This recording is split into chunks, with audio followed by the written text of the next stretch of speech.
So assuming everything ticks out okay with the reports and the contract and you're now ready to exchange, what happens? Well, exchange of contract is the point where you become bound to buy the property by entering into a binding contract. Before we get to that point, we would have already reviewed it and made sure that the contract itself is fair to all parties and reflects what everyone agrees as far as price, what is included, the timing about settlement, etc., and anything else that's been specifically discussed and agreed between the two parties to the contract.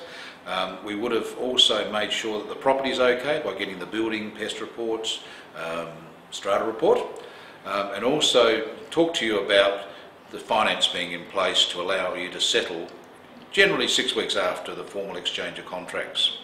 So we get to this point where, okay, we're going to go ahead and we exchange contracts. So that's where you, the purchaser, will sign the contract.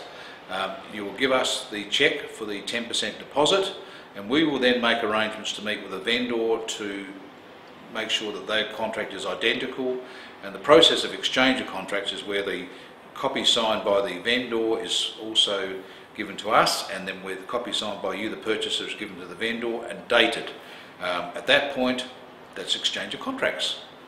The other thing that usually happens at that time is that we're asked to hand over a certificate which waives the cooling off period.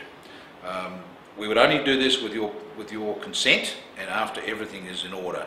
So at that point, we've exchanged contracts, the cooling off period has been waived, and we're on our way to settlement.